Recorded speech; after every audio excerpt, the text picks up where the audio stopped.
اگر آپ جائیں گے تو میں آپ کو لے جاؤں گا. شیخ صاحب عمر کتنی تھی آپ کی اس ٹائم پر؟ میری عمر اس وقت اب 66 کی میری پیدائش ہے، تو اب دیکھ لیں کہ میٹرک یا میرا خیال کہ 81-82 کی بات ہے، 1982 کی بات ہوگی. صحیح.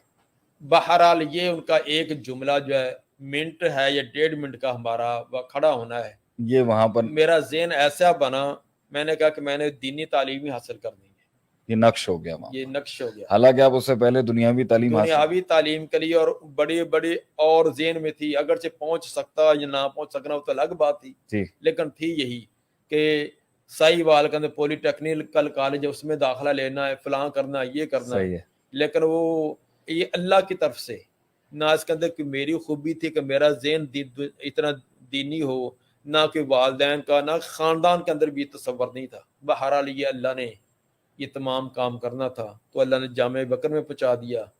ابتدائی 4 سال تو میں نے یہاں تعلیم حاصل کی، اس کے بعد میں جلال پور پیر والا.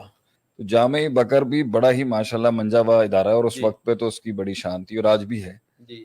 تو آپ نے جلال پور پیر والا کو جو سلیکٹ کیا اور انتخاب کیا، جی. جبکہ اتنے مشکل حالات کے اندر وہاں پر بڑی قداور شخصیات تیار ہوئی، جی. تو ہم نے تو یہ بھی سنا ہے کہ نمکین پانی پی کے علماء تیار ہوئے ہیں وہاں پر. بالکل ایسے.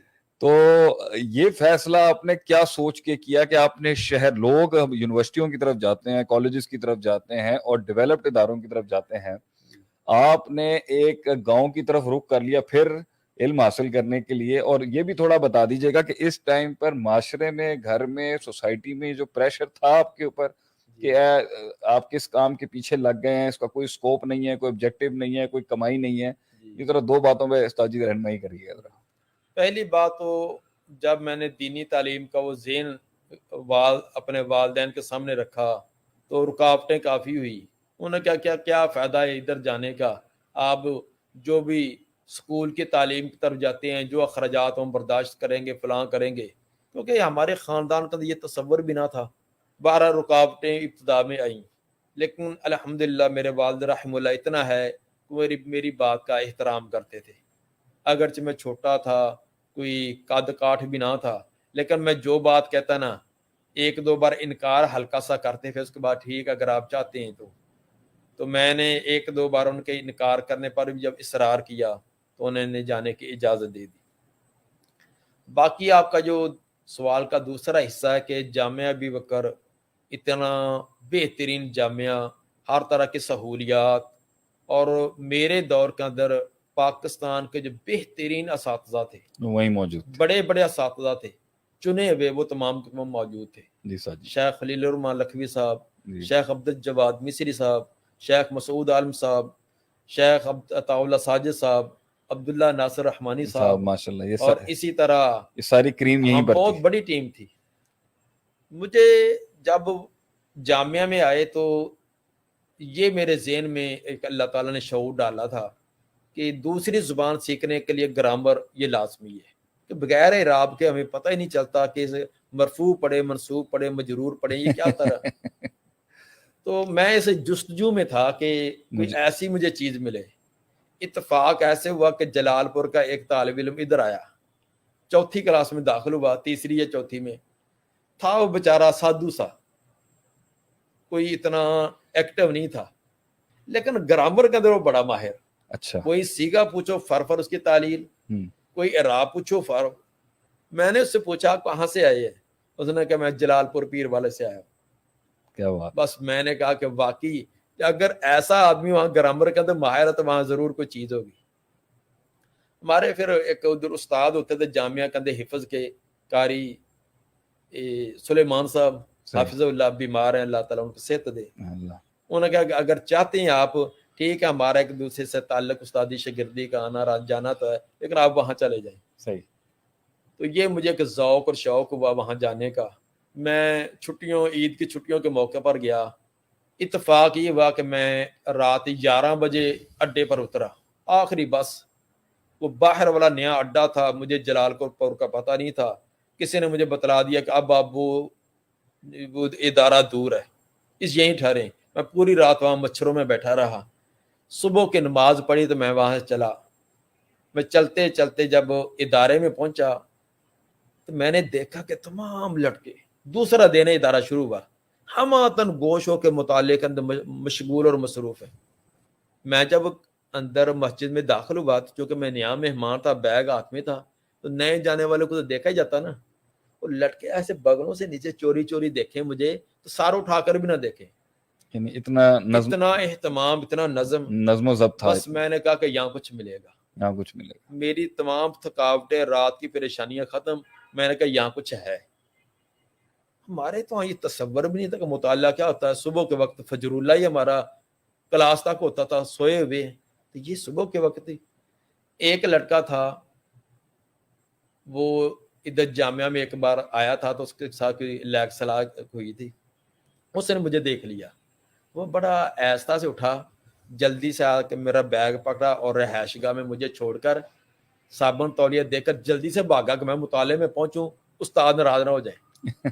میں نے کہا یہ فرلو سا لٹکا ہے، اس کو مشہور تھا روڈ انسپیکٹر، تو چلنے پھرنے والا، اس کو اتنا خیال ہے تو باقیوں کا کیا ہوگا۔ میں نے کہا بس اب زندگی یہی ہے، علم کی یہی ہے، اساتذہ کا اخلاص، سادگی اور علم کے اندر پختگی۔ سبحان اللہ۔ اس کا اندازہ آپ اس سے لگائیں کہ میں نے جامعہ بکر میں رہتے ہوئے اپنے کاغذات جامعہ اسلامیہ کے لیے بھیجے ہوئے تھے، اور بڑے ایک استاد نے منگوائے تھے بڑی ذمہ داری سے کہ میں آپ کا داخلہ کروا دوں گا۔ جی سر جی۔ وہ کاغذات میں نے بھیج دیے تھے۔ جب میں جلال پور میں گیا تھا، میں دعائیں کرتا تھا یا اللہ جامعہ اسلامیہ مدینہ منورہ میں میرا داخلہ نہ ہو۔ اچھا، لوگ دعائیں کرتے ہیں میرا داخلہ ہو، میں دعائیں کرتا یا اللہ میرا داخلہ نہ ہو۔ سبحان کیوں؟ یہ جلال پور والی جو تعلیم ہے اس میں محروم نہ رہ جاؤ، ہاں ادھر تعلیم مکمل کرنے کے بعد میرا داخلہ ہو۔ صحیح ہے۔ یعنی وہاں کی تعلیم سے اتنا، وہاں کوئی سادگی انتہا تھی، کوئی سہولیات۔ واقعی جب میں گیا پانی کڑوا تھا، نہانے کے لیے بھی کڑوا پانی، اور پینے کے لیے تھوڑا سا نا وہ پانی آتا تھا، ورنہ وہی بڑی مشکل سے۔ گھر کی یاد نہیں آئی آپ کو؟ یاد پھر اصل کے اندر تعلیم میں نے وہاں جا کر اپنے اندر بڑی کمی محسوس کی۔ وہاں کے جو طالب علم تھے جس کلاس کے، گرامر کے اندر مجھ سے اپ تھے، زیادہ ہی اپ تھے، میں ڈاؤن تھا۔ میں نے پھر عصر کے بعد، مغرب کے بعد، جمعے کے دن، چھٹیاں جو گرمی کوئی چھٹیاں ہوتی ان کے اندر میں کبھی گھر نہیں گیا۔ استاد جی، زندگی کے اندر ہر انسان کسی نہ کسی سے متاثر ہوتا ہے، ہم آپ سے متاثر ہیں اور دوسرے اپنے اساتذہ سے ہیں۔ تو استاد جی، کوئی ایسی شخصیت جو جلال پور میں یا زندگی کے اندر ایسی رہی جنہوں نے آپ کو بہت امپریس کیا، بہت آپ کو متاثر کیا، جس میں آپ نے کہا کہ میں ان کی طرح بننا چاہتا ہوں؟ یہ ایک مشکل سا آپ کا سوال ہے کہ اساتذہ کے اندر میں درجہ بندی کیسے کروں۔ اب اس کے اندر میں ایک کا بیان کروں دوسرے کی تنقیص ہوتے مجھے ڈر آتا ہے۔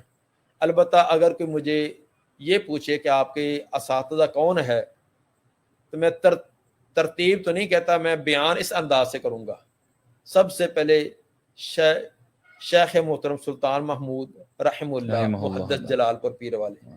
اس کے بعد فضیلت الاستاد مولانا اللہ یار صاحب، جو علم تو علم تھا لیکن ان کا زہد اور تقوی اور سادگی اور طالب علموں کے ساتھ جو انداز تھا، وہ ایک ایک لمحہ وہ یاد رہتا ہے۔ ان کا نام لیتے وقت سبحان اللہ۔ ان کی زندگی کا ایک ایک پہلو سامنے۔ اللہ مغفر لہ، اللہ مغفر لہ ورحمہ، آمین آمین۔ عبداللہ احمد چھتوی صاحب، اسی طرح شیخ محترم استاد مولانا محمد رفیق رحم اللہ چند ایام پہلے وفات پا گئے ہیں۔ اسی طرح بعد کے اندر فضیلت شیخ خلیل الرحمان لکھوی صاحب، ان سے بھی بڑا میں متاثر، ان کی نیکی، تقوی اور علم۔ اس طرح عطا اللہ ساجد صاحب ہمارے استاد، جامعہ میں استاد تھے، اب گجرا والے میں ہوتے ہیں، وہ بھی نیکی، تقوی بھی اور طالب علموں کے ساتھ ایک ربط اور تعلق بڑا ان کا پیار والا تھا۔ استاد عبدالرشید صاحب ریاستی جلال پور کے، بہت انہوں نے مجھے اوور ٹائم دے کر جی صرف اور ناو کی میری بڑی کمی دور کروائی ہے۔ اس طرح دیگر اساتذہ بھی ہیں، ہر ایک ہر ایک پھول کی اپنی اپنی مہک ہوتی خوشبو ہے، ہے، اپنی اپنی مہک رنگت ہے۔ ہوتی ہے۔ استاد جی میرا اس پر ایک بڑا سوال ہے جس کا آج کل ایک معاشرے کے فتنے سے بڑا تعلق ہے، اور ہمارے ہاں ایک بڑا ٹرینڈ ہے کہ یہ مغربی تعلیم کے اندر بھی بہت پایا جاتا ہے، اور عرف میں بھی یہ چیز ہے کہ جی سیلف اسٹڈی ایک چیز ہوتی ہے، جی خود ساختہ طریقے سے انسان تعلیم حاصل کر لے بغیر استاد کے۔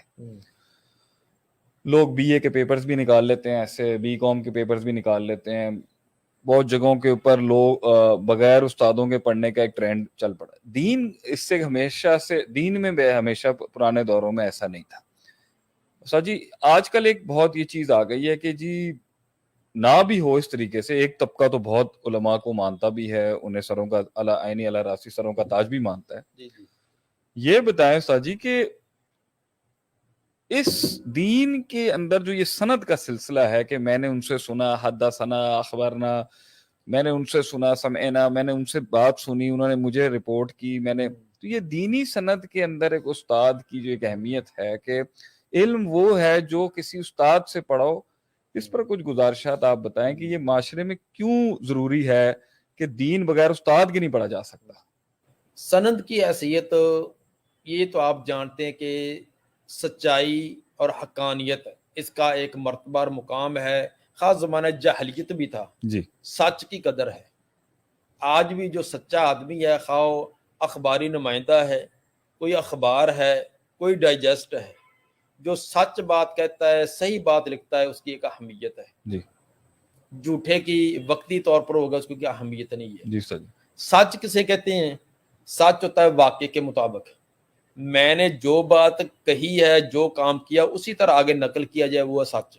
صحیح، کائنات میں سب سے سچی ترین بات اللہ اس کے رسول کی ہے، بے شک، لا ریب فیہ۔ اس کے اندر کوئی شک نہیں ہے، لیکن ہم تک جو پہنچی ہے اس کی تحقیق کرنا کہ واقعی اللہ کا فرمان ایسے ہے، پیغمبر کا فرمان ایسے ہے۔ اس کے اندر درمیان کا جو باطل لوگ ہیں، انہوں نے کئی قسم کے ڈگوسلے ڈالنے کی کوشش کی، خصوصاً احادیث کے اندر۔ تو ہمارے اسلاف نے اس کے لیے بڑی محنت کی، چونکہ یہ اللہ نے قیامت تک دین رکھنا تھا، بالکل اس کے لیے اللہ نے بندے بھی پیدا کیے۔ پھر اس کا طریقہ یہ تھا کہ اس کی تحقیق کی جاتی کہ یہ جو تم بات کہہ رہے ہو یہ کس سے سنی ہے۔ جی یہ ایک فطرتی بات ہے کہ مثلا آپ کوئی بات مجھے بیان کرتے ہیں، میں بتاؤں بھائی ہاں بھی آئی، اس کی دلیل اس کی کیا ہے، کس سے سنی ہے، صحیح، اب آپ اختیار کریں گے۔ اگر کوئی پوچھنے والا نہیں تو جو منہ میں آتا نکالتے جاتے ہیں، جیسے کہ ہمارے معاشرے میں ہے۔ اگر ہمارے اخبار والوں سے ان کو یہ ڈر ہو کہ ہماری ہر خبر کی تحقیق پوچھی جائے گی کہ یہ تم نے کہاں سے لی، کیا دلیل ہے، ایسی ہے، تو بالکل ہماری اخبار کا تمام کا تمام اس کے اندر سچ آ جائے۔ آج اب اعتبار کیوں نہیں ہے؟ ارے کہتے ہیں یہ ایسے، اپنے بات کچھ اور ہوتی ہے، لکھا کچھ اور ہوتا ہے۔ جی تو جب یہ تھا کہ پوچھا جاتا کہ یہ تم نے کہاں سے لی، اب اس کا ڈر ہوتا، اگر اس کا نام لیا اس سے پوچھا جاتا۔ بس اسی کو سند کا سلسلہ کہتے ہیں۔ اور اس کے بعد سے بہت سارے یہ غلط اور اس طرح کے جھوٹ جو اس کے اندر جو کسی نے بولے تھے وہ واضح ہو گئے، اور جو بولنے والے تھے ان کو ان کے منہ کا دل لگام آ گئی کہ ہم ایسی بات نہیں کریں گے، جو وہی بات کہہ سکتے جو سچی بات ہے۔ دوسرا ہے آپ کے سوال کا جو حصہ تھا کہ استاد کی حیثیت، یہ تو شروع میں آپ نے بتلا دیا کہ جس کا استاد نہ اس کا استاد شیطان ہے۔ جی باقی استاد کے بغیر علم نہیں ہے۔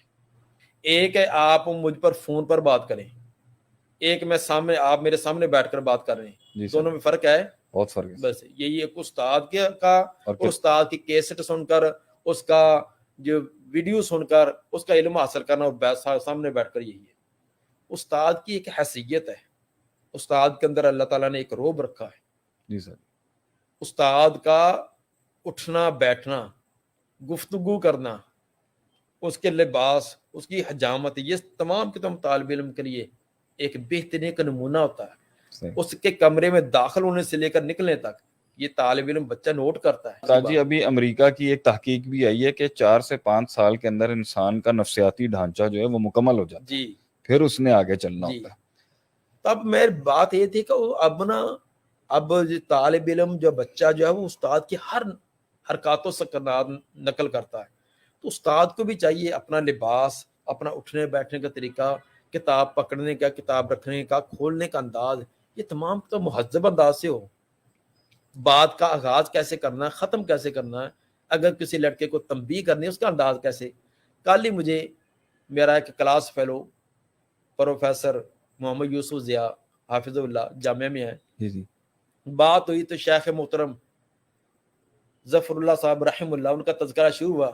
وہ کہنے لگے کہ جب طالب علم کے دور میں ایک دن مغرب کے بعد میں مطالعے کے بجائے میری طبیعت کچھ ناساز تو میں نے کمرے میں آ کر لیٹ گیا. صحیح. تو شیخ صاحب گزرے تو انہوں نے شیشے سے ونڈو سے دیکھا کہ میں لیٹا ہوا ہوں، تو انہوں نے ایسے دستک دی، میں نے اٹھا تو مجھے اشارہ کیا.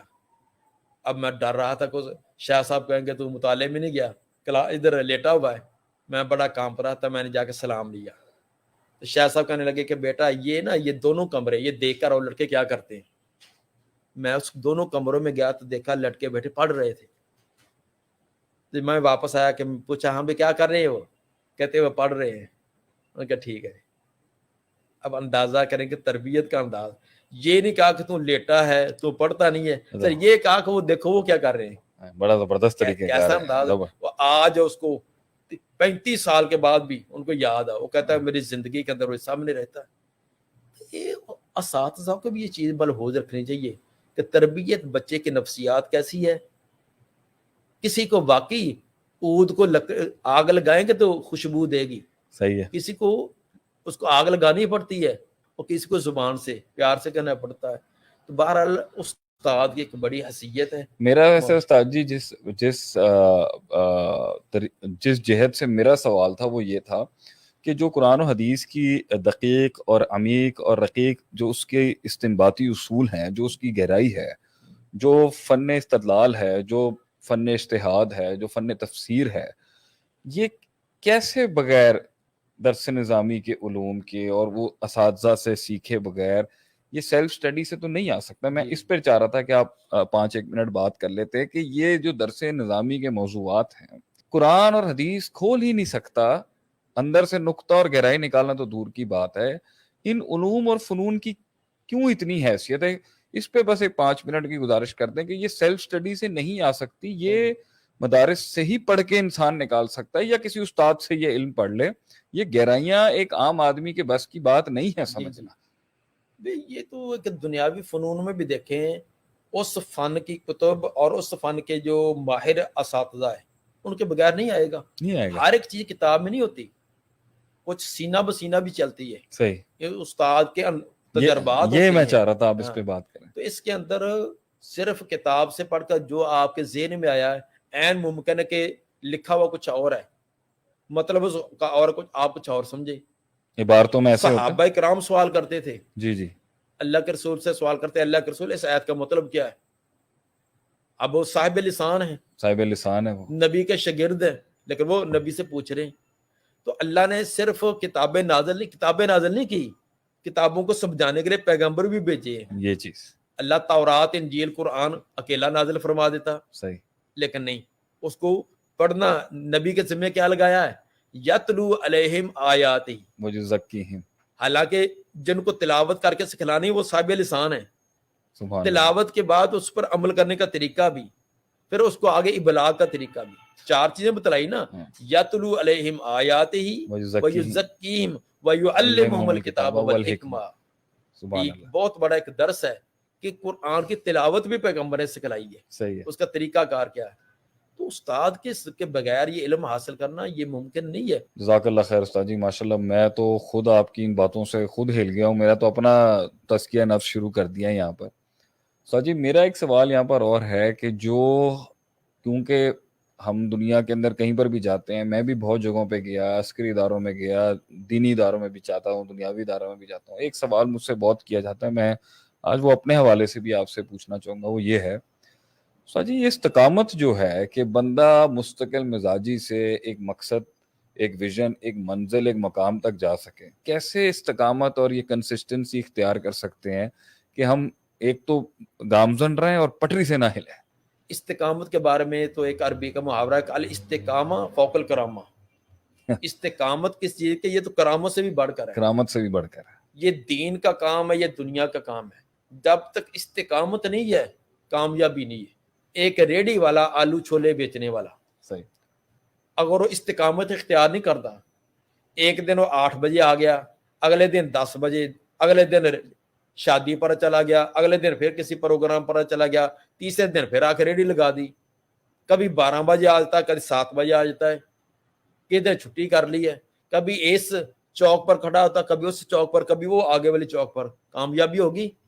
کبھی کامیاب نہیں. خواہ کتنا اعلیٰ قسم کا مال لیے پھر. کامیابی کس کو ہے؟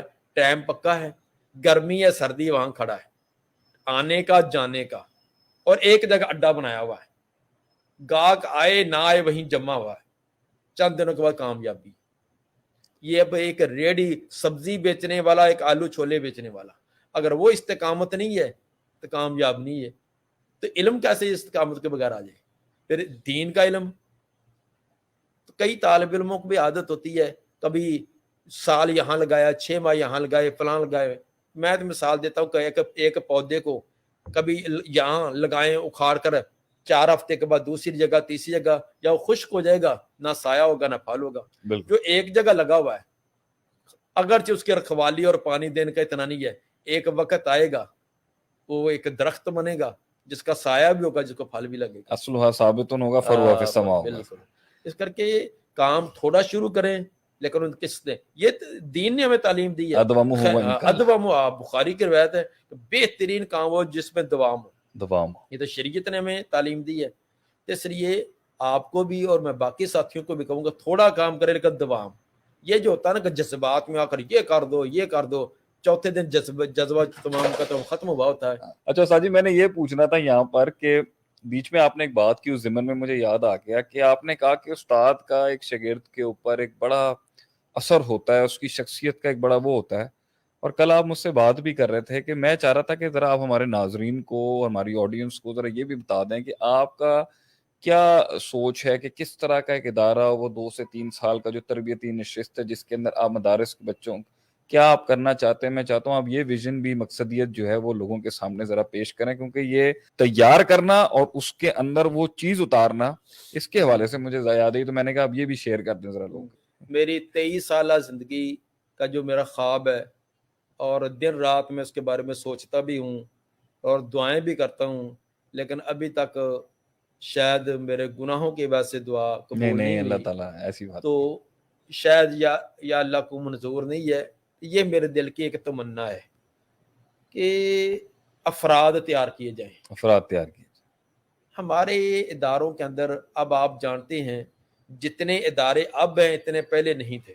بالکل. جتنے کتب اب ہیں اتنی کتب پہلے نہیں تھی، اور اس طرح بھی جتنے اسباب وسائل اب ہیں اتنے کبھی بھی زندگی میں نہیں تھے. لیکن اس کے باوجود ہر میدان میں قحط و رجال ہے. حتیٰ کہ مسجد کے امام اور خطیب تلاش کرنے کے لیے بھی آپ کو کئی مصیبتیں جھیلنی پڑتی ہیں، نہیں ملتے. جی استاد جی.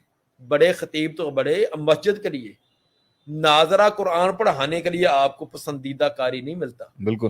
بڑی مشکل ہوتی ہے. بالکل. اور بڑے شیوخ تلاش کرنا، بڑے خطیب تلاش کرنا، اچھے رائٹر تلاش کرنا، یہ تو ایک بڑی مشکل ہو گئی ہے. اس کی وجہ کیا ہے؟ اتنے افراد فارغ ہو رہے ہیں ہزاروں کے اعتبار سے، لیکن وہ کہاں جاتے ہیں؟ بس یہ ہے کہ ہمارا بہت بڑا المیہ ہے کہ ہم جو فارغ ہونے والے ان کو خام مال چھوڑ دیتے ہیں، ان کو آگے کوئی لائن نہیں دیتے، کوئی ذہن نہیں دیتے کام کرنے کا، ان کا کوئی آگے کوئی راستہ نہیں بتلاتے. میرے ذہن کے اندر عرصہ دراز سے یہی بات ہے کہ ایسے افراد تیار کیے جائیں کہ یہ جو کمی ہے معاشرے کے اندر، اچھے بہترین معلم ہوں، مربی قسم کے، اور بہترین خطیب ہوں جو قوم کا درد رکھنے والے، جس چیز کی ضرورت ہے قوم کو وہ دینے والے، ایسے افراد تیار کیے جائیں. اس کے لیے میرے ذہن کے اندر کافی دیر سے یہ ہے کہ ایک ایسا ادارہ ہونا چاہیے جس کے اندر مدارس کے جو فارغ طلباء ہیں، علماء ہیں، ان میں سے جو بہترین اچھے قسم کے ہیں، عام نہیں، جو بڑے ماہر قسم اچھے قسم کے ہوں، وہ اپنے تعلیمی میدان کے اندر اچھی کارکردگی جنہوں نے دکھلائی ہو، عصری تعلیم بھی ان کی اچھی ہو، ایسے 20 یا 25 افراد ابتدا میں رکھے جائیں، ان کا 2 سال یا 3 سال کا کورس رکھا جائے.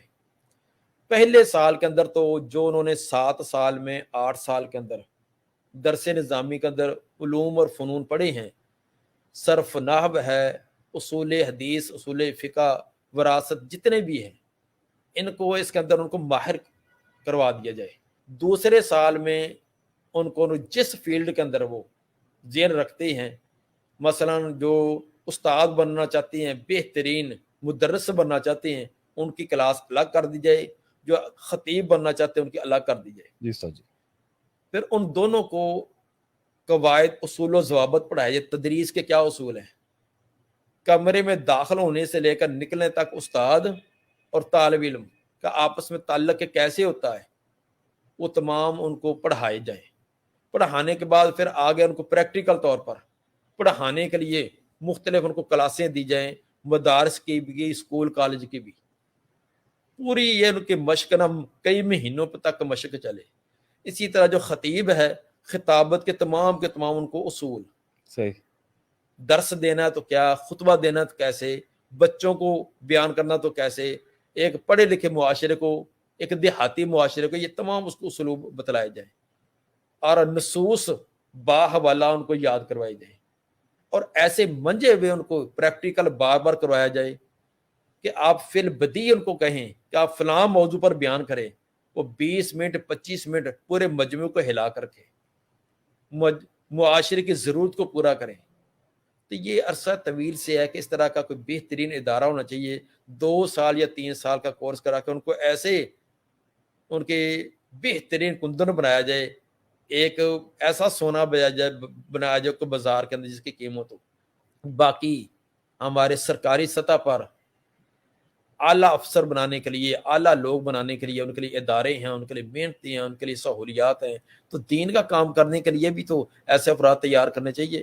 باقی ٹھیک ہے، کسی نے ایک دیہات کی مسجد میں جانا ہے، کسی نے اور چھوٹا کرنا، وہ عام طور پر کرے۔ میں تو یہ کہتا ہوں کہ بچوں کو نادرا پڑھانے کے لیے بھی اس کو پورا کا پورا کورس کروایا جائے۔ ایک بچے کی تعلیم یہ معمولی بات نہیں ہے، بچے کو نادرا پڑھانے کے لیے بھی استاد کی پوری تربیت کی جائے۔ تو ایسا تربیت ساز ایک ادارہ ہو تو یہ ہے اصل کام کرنے کا۔ اگر ہم سال کے اندر 10 بہترین معلم اور 10 خطیب تیار کر کے معاشرے کو دیں تو یقیناً چند سالوں کے اندر آپ دیکھیں گے کیسی تبدیلی آتی ہے۔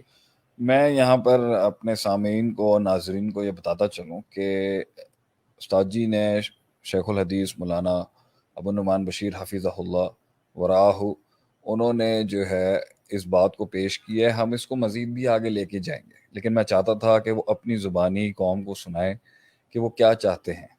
تو اس طرز کے اوپر جہاں پر فارغ التحصیل جتنے بھی متخرجین ہیں جو مدارس سے فاضل فارغ ہو چکے ہیں، ان کے لیے ہم استاد جی کے ساتھ مل کے یہ پروگرام بھی کر رہے ہیں اور مزید بھی چاہیں گے۔ اور اگر آپ میں سے بھی کوئی شیخ الحدیث مولانا ابو النعمان بشیر حفظہ اللہ کے ساتھ تعاون کرنا چاہے، اس پروجیکٹ میں ان کی مدد کرنا چاہے، تو ایک 31 سال استاد جی کی جو ہے وہ صرف تدریس کے اندر 31 سال ہے۔ اور میں نے تعارف کے اندر، کیونکہ ہم بڑی بڑی جگہوں پہ نہیں پریشان ہوتے لیکن اپنے اساتذہ کے آگے ہماری زبان بند ہو جاتی ہے، میں تعارف میں یہ بتانا بھول ہی گیا، جو لوگ شاید نہیں جانتے ہوں گے، کہ استاد جی ہمارے 35 سے زائد تصنیفات استاد جی کی ہو چکی ہوئی ہیں، جو دارالسلام سے بھی شائع ہوئی ہیں اور بھی مختلف جگہوں سے شائع ہوئی ہیں۔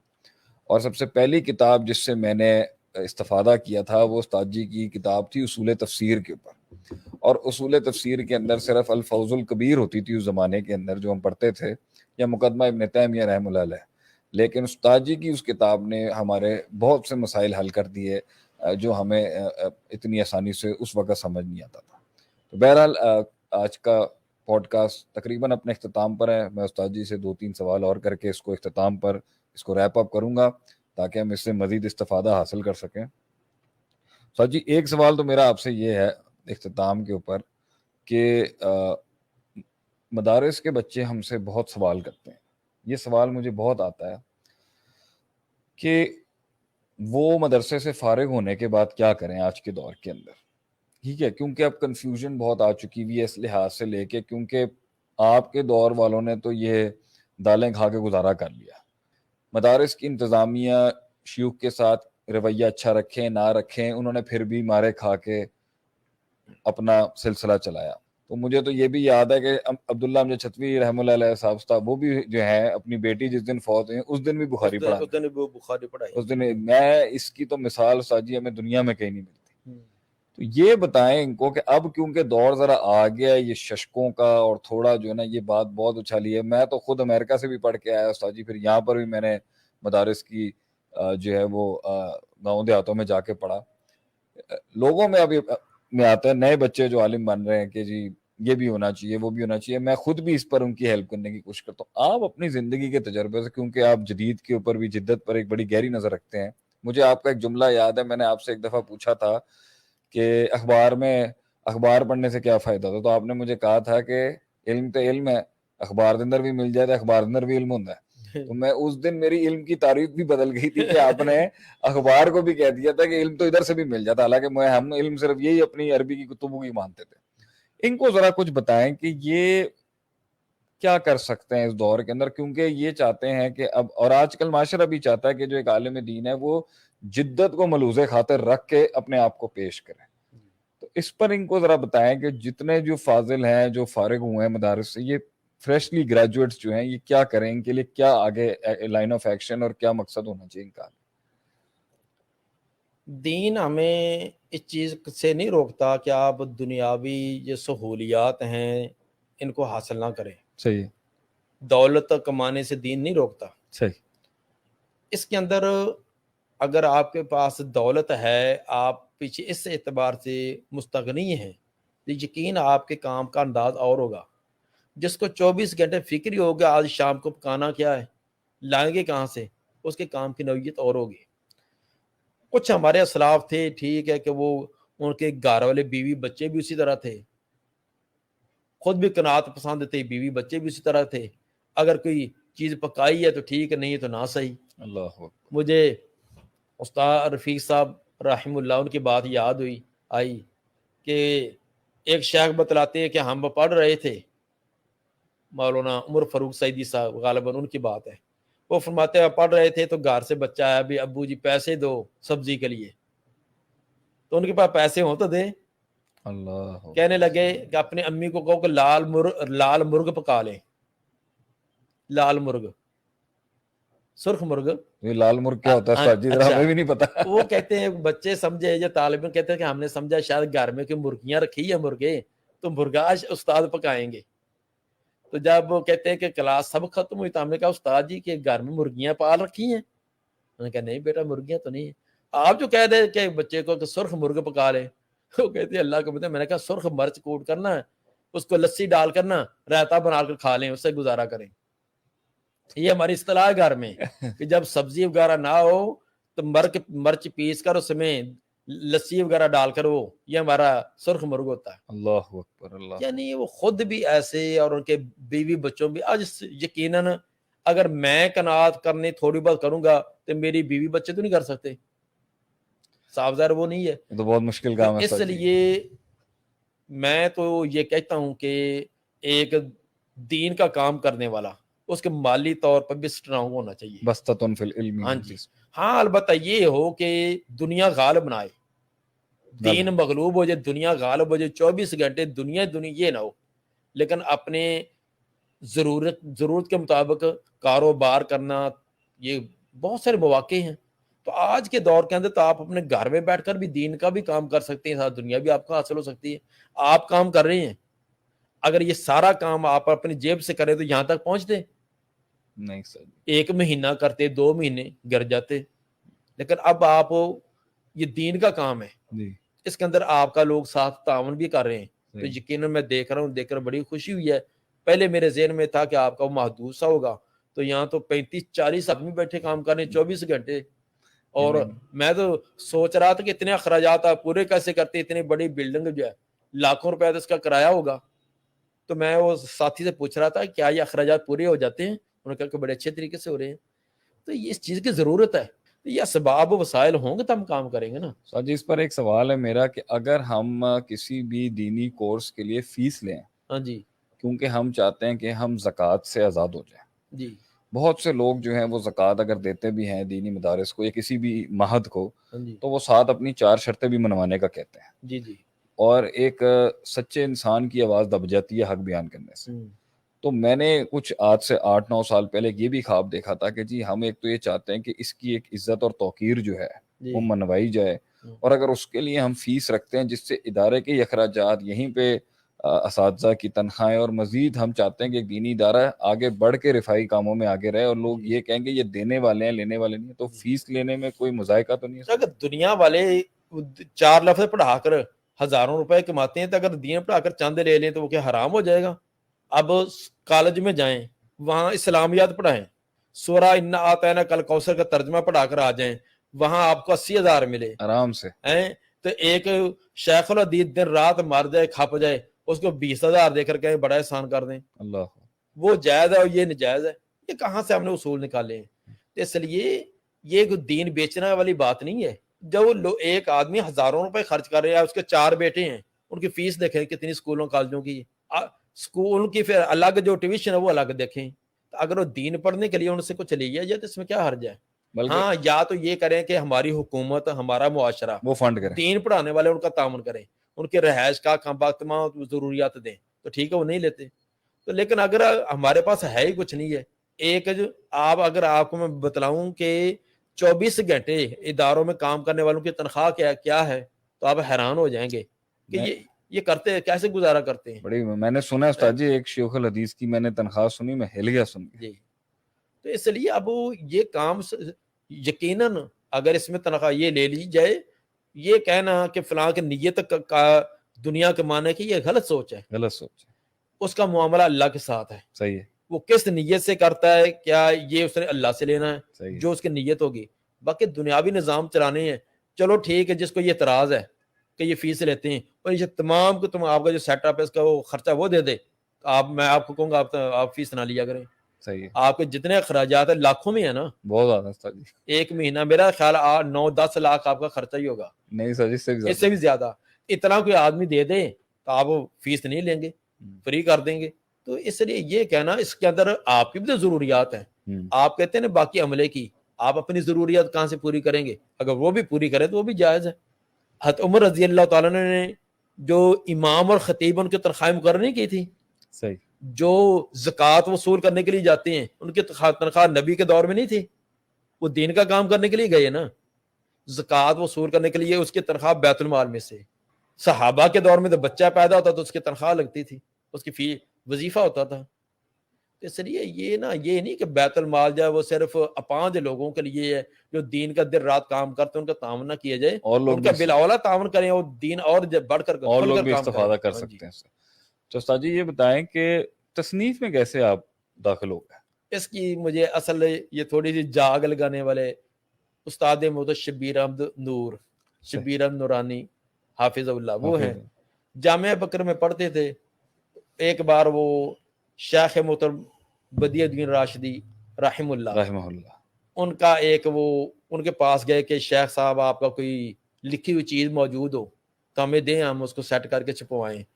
انہوں نے ایک پرانا رجسٹر جو 1966 کا تھا, جب کہ میری پیدائش ہے نا اس وقت کا, وہ پرانا سا وہ دے دیا.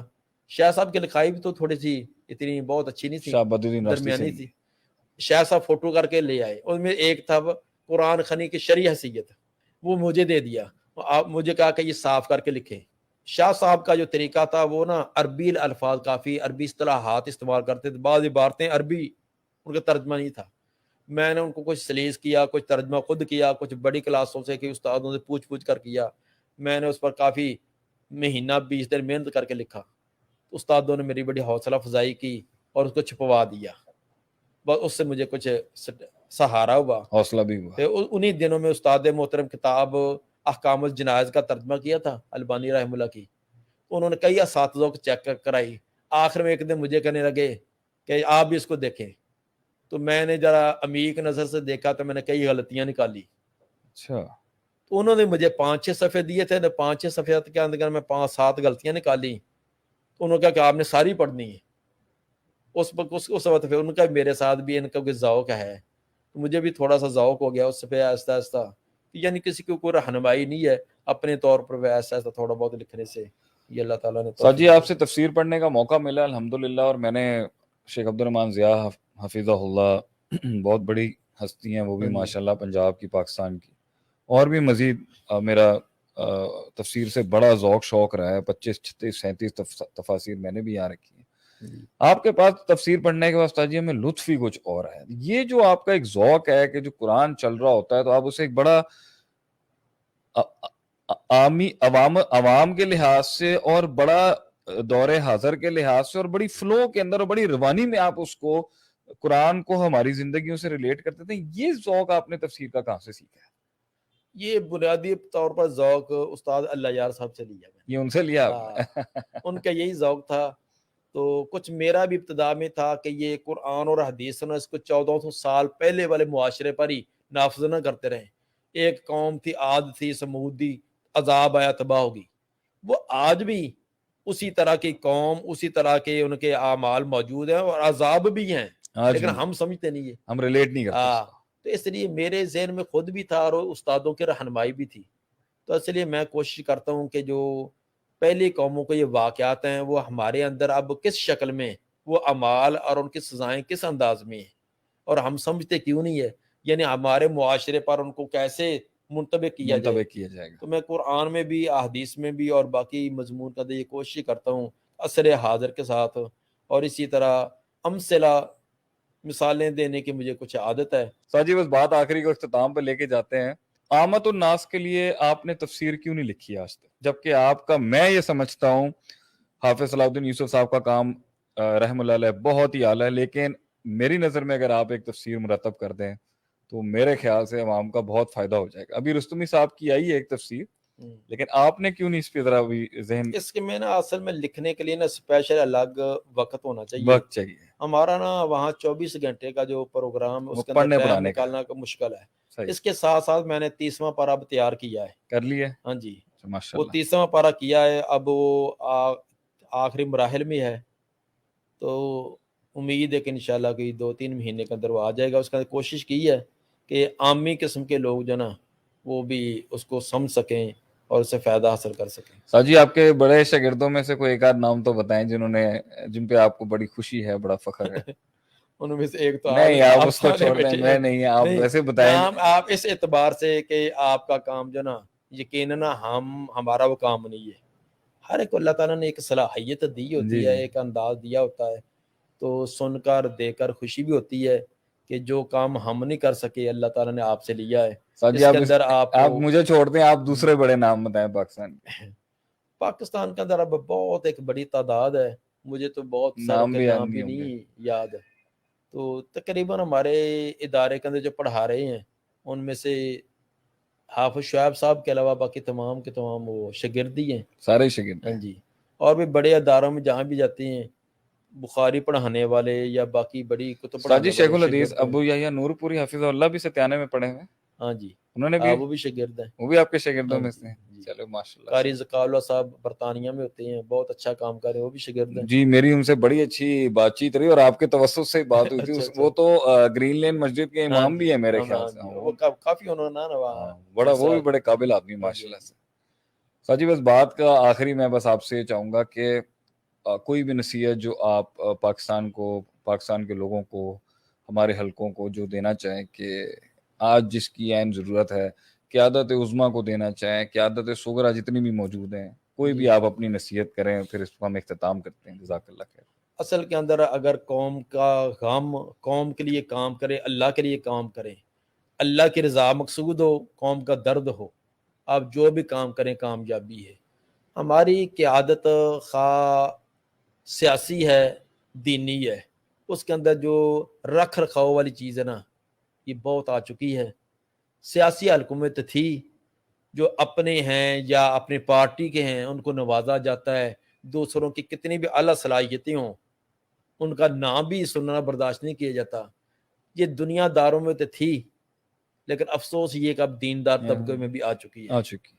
یہ ہمارے ہاں جو قرابت داری ہے، رشتہ داری ہے، تعلق داری ہے، اس کو پالا جاتا ہے. کتنی مسجدیں ویران ہو گئی ہیں، کتنے مدارس ویران ہو گئے ہیں یہ رشتہ داری کو پالنے کے واسطے. باپ تھا صلاحیتوں والا تھا، بیٹے کے اندر صلاحیتیں نہیں ہیں، اب اس نے سنبھال لیا ہے، بیچارے کے پاس کوئی پتہ ہی نہیں ہے اساتذہ کو کیسے رکھنا ہے. ان کا شاگرد ہوتا ہے اور ان پر حکم چلائے گا. کیسے نظام چلے گا؟ ایک میرا شاگرد ہے، وہ کہنے لگا کہ میں ایک جگہ جمعہ پڑھانے کی ٹرائی دینے کے لیے گیا. آج کل تو ہر چیز کی ٹرائی ہوتی ہے نا، جمعے کی بھی ٹرائی ہوتی ہے. اچھا جمعہ پڑھایا، اب انہوں نے پاس کرنا تھا کہ یہ ہمارے لیے خطیب ٹھیک ہے یا نہیں. 5-6 وہ کمیٹی کے آدمی آ کر بیٹھ گئے، جی دعا سر. سلام جی، ہاں جی یہ ہمارے امیر ہیں، یہ نائب امیر ہیں، یہ خزانچی ہیں، یہ فلان تو تعارف کرایا. اچھا جی ماشاءاللہ، آپ کہاں سے پڑھے ہیں، کیا ہے، یہ ہے. میرا تھوڑا سا انٹرویو شروع کر دیا. تو میں نے پوچھا بھی آپ میں سے کسی نے درس نظامی کیا ہے؟ کہنے لگے نہیں، ہم میں سے کسی نے کیا. کوئی آپ میں سے حافظ قرآن ہے جی؟ نہیں جی. ترجمہ کسی نے پڑھا ہے؟ انہوں نے کہا نہیں، ہم نے ترجمہ تو نہیں پڑھا. انہوں نے کہا اللہ کے بندو، کسی میڈیکل شعبے کا کسی نے انٹرویو کرنا ہو تو ماہر قسم کے ڈاکٹر کرتے ہیں. شعبہ ایجوکیشن میں ہے، کسی نے جانا ہے تو ماہر قسم کے پروفیسر اس کا انٹرویو کرتے ہیں. ਇੱਥੇ ਤੁਸੀਂ ਵੇਖੋ. تو تم میرا انٹرویو کرنے کے لیے خطیب کے لیے وہ آئے ہو جن کو ناظرہ قرآن بھی نہیں آتا، جن کو ترجمہ بھی نہیں آتا. اِنَّا لِلَّهِ. کسی دیندار کو، کسی عالم دین کو میرا انٹرویو کے لیے لاؤ جنہوں نے کچھ پڑھا ہی نہیں، ناظرہ قرآن نہیں ہے، ترجمہ نہیں، تو وہ میرا انٹرویو کے لیے آئے ہو. اور یہ ہر جگہ ہی ہے. ہر جگہ ہی سے. مسجدوں کے متولی وہ ہیں جنہوں نے 8ویں دن جمعے کے لیے آنا ہے، اور وہ بھی اس وقت جب دوسرا خطبہ شروع ہوگا. بالکل. یہ ہمارے مسجدوں کے متولی ہے. مدارس کے ناظم کون ہیں؟ جنہوں نے ہفتوں کے ہفتے مدرسے میں قدم نہیں رکھنا. کیا نظام چلے گا؟ کیا نظام چلے. اس لیے جس کے پاس صلاحیت ہے، جو اس کو نظام کو چلا سکتا ہے، اس کو دیں. تو اگر یہ چاہتے ہیں تو میں تو ہر جگہ کہتا ہوں، صحابہ کرام، حضرت عمر رضی اللہ تعالیٰ عنہ مکہ میں گئے ہیں تو عثمان وادی کے اندر جو مکے کا امیر تھا وہ ملا. پوچھا بھی تم ادھر آ گئے ہو مکہ میں، اب کون کس کو چھوڑ کر آئے ہو؟ انہوں نے کہا ابن ابزا کو. ابن ابزا کون ہے؟ وہ جی ہمارے غلاموں میں سے ایک غلام ہے، ایک غلام کو میں مکے کا امیر بنا کر آیا ہوں. تو عمر رضی اللہ تعالیٰ نے فرمایا کہ ابن ابزا، ان کا امیر محترم، اس کے اندر 2 خوبیاں ہیں، ایک قاری قرآن ہے، دوسرا وراثت کا ماہر ہے، اس لیے میں اس کو قاری امیر بنا کر آیا ہوں. تو عمر رضی اللہ نے فرمایا کہ تم نے ٹھیک کیا. واقعی نبی نے فرمایا تھا کہ ایک قرآن کے ساتھ اللہ تعالیٰ بہت ساری قوموں کو عروج دیتا ہے، اور بہت ساری قوم جو تباہ و برباد ہوتی ہے. یہ کون سا طریقہ ہے؟ اور یہ قیامت کی نشانیوں میں سے بھی قیامت ایک کی ہے نا، نشانیاں کہ اہل کو اس کی جگہ نہیں ملے گی.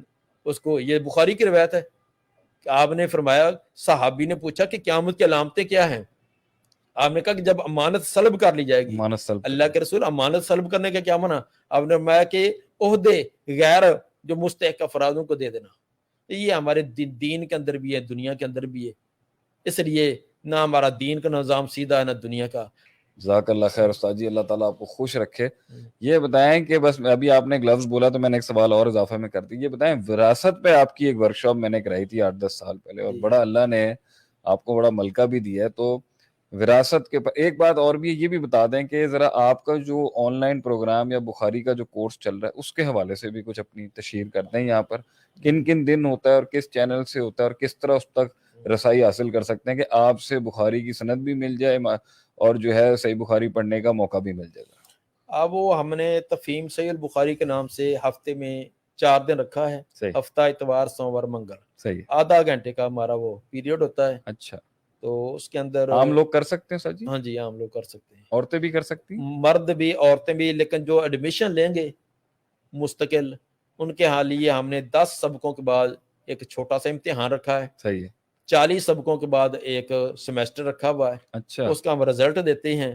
جو ہمارا پورا نصاب کرے گا اس کو اجازت روایہ سند بھی اور بخاری کی تکمیل کی سند بھی ہم انشاءاللہ العزیز دیں گے. ابھی ہمارا پہلا سیمیسٹر مکمل ہو گیا ہے، اس کا رزلٹ ہم نے وہ سنا دیا ہے. اس کے اندر بہت سارے طالبات نے اور طلباء نے اچھی کارکردگی، اور بلکہ کچھ ڈاکٹر حضرات بھی ہیں. اچھا ماشاء اللہ. ہمارے یہ پہلے بیچ کے اندر تقریباً 74-75 ہیں جو مستقل ایڈمیشن جنہوں نے لیا ہے. تو اگلا کب آ رہا ہے استاد اور جی؟ آگے ہمارا اسی طرح چلتا جائے گا. آگے نا دوسرا شروع ہوگا، تو جب بھی کریں گے ہم پیچھے والوں کی کورنگ کو ان کو کروانے کی کوشش کریں گے. صحیح. وہ سنیں. اس وہ تو طرح جہاں سے بھی شروع کیا گیا. وراثت کا ہم نے پورا کا پورا وہ بھی ہمارا نیٹ پر ہے. اچھا. جو آپ کا یہاں کرایا تھا وہ تو الگ ہے، وہ وہاں ہم نے لمبا نہ بڑی تفصیل سے کیا ہے. تقریباً 28 کے قریب اسباق ہیں. تو سر جی کوئی کتاب سراجی ٹائپ کی کوئی کتاب سے کرائیں یا اقتباسات ہیں آپ کے؟ وہ یہ نا قانون وراثت جو صحیح. سامنے اسی کے مطابق انداز میں صحیح کرایا ہے. زبردست. اور اسی طرح سیرت جو ہے ہم سیرت ہمارے لیے اسوہ کیسے ہے اچھا وہ بھی الحمدللہ تقریباً 28-30 اسباق کے اندر وہ بھی کروایا ہے. وہ آن لائن موجود ہے استاد آن جی؟ لائن موجود ہے جی. یہ کس جگہ آپ کے نام سے شیخ ہاں عبد جی النعمان بشیر ہاں جی میرے نام پر یوٹیوب پہ مل جائے گا؟ جی مل جائے گا. میں جی اب آج کے پروگرام کا اختتام کرتا ہوں اس نوٹ کے اوپر کہ دیکھیں اللہ تعالیٰ نے قیامت کی نشانیوں میں سے ایک نشانی رکھی ہے، علماء کا انتزاع ہو جائے گا. اللہ تعالیٰ یہ کاغذوں سے نہیں، یہ علماء اللہ تعالیٰ اٹھا لے گا دنیا سے، اور جب علماء نہیں ہوں گے تو پھر جہال کھڑے ہوں گے جی اور ہر شخص اپنی زبان چلا رہا ہوگا، اپنے فتوے دے رہا ہوگا اور اپنے طریقوں سے دے رہا ہوگا، اپنے معاملات کر رہا ہوگا، اور یہ اندھیروں سے بھرا ہوا اور فتنوں سے بھرا ہوا دور ہوگا. اس دور کے اندر جب تک ہمارے مشائخ، ہمارے علماء، ہمارے ہر دل عزیز، ہمارے اساتذہ زندہ ہیں، ان کی زندگیوں سے استفادہ کر لیں.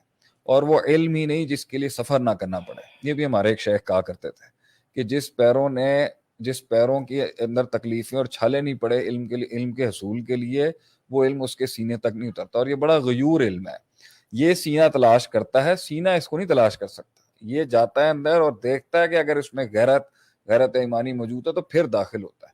تو میں اس پوڈ کاسٹ کے ساتھ جو بالکل ابھی آپ کے سامنے نشر ہو رہی ہے، یہ بھی آپ کو کہوں گا کہ ہمارا آج سے 10 سال پہلے درس نظامی کے عالم کے کورس کو جس طرح ہم نے اردو، عربی، انگلش تینوں زبانوں میں اس کو مخفف کر کے، اس کو ایگزیکٹو سسٹم میں کر کے، اس کو سیمسٹر وائز جو ہم نے کیے، اس کے 19 بیچز ابھی تک ماشاءاللہ پڑھ چکے ہیں، جو 2 سال کا مبادیات کا اس فیلڈ میں آنے کا کورس ہے. کہ ہم بھی، جب میں بھی باہر سے آیا تھا تو مجھے کسی نے جب کہا تھا کہ آپ یہ 4 کتابیں نکال گئے نا تو پھر آپ سے بات ہوگی، تو اس میں ساجی ایک آپ کی تھی یہ صرف نحو کی چھتاوی صاحب کی 2 قاعدے تھے، علم الصرف اور علم النحو. ایک آپ کے باب و صرف کے رٹے تھے، ساتھ میں ایک تحسیر مصطلح الحدیث تھی محمود طحان کی، جو میں نے استاد جی، جو شیخ صاحب کے بھی استاد ہیں، مجھے آج پھر یاد آیا، مجھے یاد نہیں تھا، شیخ الحدیث مولانا خلیل لکھوی صاحب حفیظ اللہ، ان سے پڑھی. اور ساتھ میں جرجانی کی ایک شرح میں عامل ہوا کرتی، شرمیات عامل، یہ جو تھی یہ میرے نصیب میں آئی. اور اصول فقہ میں الواضح آئی دکتور سلمان الاشکر کی. تو اس وقت مجھے عبارت تو نہیں آتی تھی، تو وہ میری ترجمہ خود لکھتے تھے. تو ہم اتنے بے وقوف کے مغربی تہذیب میں جب ہم بھی گئے تو وہاں بولڈ ہونا، زیادہ چڑھ کے آنا، زیادہ نمایاں کرنا اپنے اندر کے جذبات کو، اس کو بڑا کوئی سمجھا جاتا تھا. مدارس کے اندر یہ نہیں تھا. تو وہ شیخ صاحب کے اس حسن کے اندر آہستہ آہستہ مجھے اپنی قباحت دکھنا شروع ہوئی، اور میں نے محسوس کیا، میرا کلپ بھی اس پر آیا تھا، میں نے بتایا تھا کہ مجھے وہ حسین لگنا شروع ہو گئے اور اپنا آپ کبھی لگنا شروع ہو گیا. اور آہستہ آہستہ میں نے دیکھا کہ میں نے یہ بننا ہے. یہ سنجیدگی، یہ خوبصورتی، ان کے مسکرانے کا، ان کے تبسم کا انداز، وہ جب بھی ان کو کوئی چیز لگتی ہے جس پر وہ کامنٹ نہیں کرنا چاہتے تو کہہ دیتے ہیں ٹھیک ہے ٹھیک ہے. تو ان کے لیے کھڑا ہونا، وہ کبھی ان سے بڑے بڑے لوگ ملنے آتے تو وہ مجھے کبھی کہتے تھے کہ جاؤ گھر واپس جاؤ، تو بغیر علم حاصل کیے بھی میں چلا جاتا تھا. تو وہ تواضع جو اختیار کرنا پڑتا ہے، لوٹا اٹھانے کی جو میری تعبیر ہے، جو میں ہمیشہ استعمال کرتا ہوں. تو اب ہمارا بھی پھر صفا کا کورس آنے لگا. میں نے کہا میں اس لیے بھی تشہیر کر دوں، استاد جی کے بھی جو سبجیکٹس کے اندر ان کی مہارت ہے، جس کے اندر وہ پڑھا رہے ہیں، وہ بھی آپ کے سامنے رکھی ہے. صفا کا 19 بیچ ہمارا آنے لگا ہے، اس کی رجسٹریشن آن ہو چکی ہوئی ہے. اس میں آئیں، ہم نے جس طرح سے سیکھا ہم اس کو آسان آپ کے لیے کر رہے ہیں، ورنہ جو وہ بھی، لیکن یہ اس طریقے سے پھر بھی نہیں آ سکتا. لیکن یہ 2 سال کا کورس اس لیے ہوتا ہے کہ آپ ایک سمجھ جائیں کہ ایک عالم دین کرتا کیا ہے، اس کی میکنزم کیا ہے، ان کی وہ کس طرح چلتی ہے معاملے. جب عربی میں با 10 قسم کی ہے، من جو ہے وہ 5 قسم کا ہے، فی جو ہے وہ 8 قسم معنی میں چلا جاتا ہے. تو کس طریقے سے یہ قرآن حدیث میں گوتا لگایا جاتا ہے، کیسے موتی بکھرے ہوئے موتیوں کو اکٹھا کر کے لانا پڑتا ہے، کس طریقے سے مختلف جو ہے وہ معارض جو ہوتے ہیں، جو ایک دوسرے کے ساتھ اللہ کے نبی صلی اللہ علیہ وسلم کی باتوں کا تعارض ظاہری لگ رہا ہوتا ہے، اس کو تطبیق کیسے دیتے ہیں، کیسے یہ سسٹم چلتا ہے. یہ اور بات ہے کہ آج ڈنکا نہیں ہے اس کا، کیونکہ معاشرے نے دوسری اصولوں کو اٹھا لیا اور دوسروں کی تحقیق کو اٹھا لیا. اللہ تعالیٰ عروج دے، یہی ہماری تحریک ہے کہ ہم دین کی مبادیات اور درس نظامی اور مدارس کے اس علم کو جو صدیوں سے ان غرباء نے اس کو اپنے سر پہ اس کا تحمل کیا ہے، اس کو اپنے سینوں پہ اٹھا کے سینہ بسینہ دیا، ہم اس کا وقار ویسے ہی بلند کر سکیں جیسے یہ ہمیشہ سے تھا. تو کئی سنی بات میں جو غلطیاں تھیں وہ سب ہماری تھیں. جو حق بیان کیا وہ کل بھی اللہ کی طرف سے تھا، اللہ کا ہی ہے، اللہ کا ہی رہے گا اور اس کے لوگوں کے لیے تھا۔ وآخر دعوانا الحمدللہ رب العالمین، جزاکم اللہ خیر واحسن الجزاء، السلام علیکم ورحمۃ اللہ وبرکاتہ۔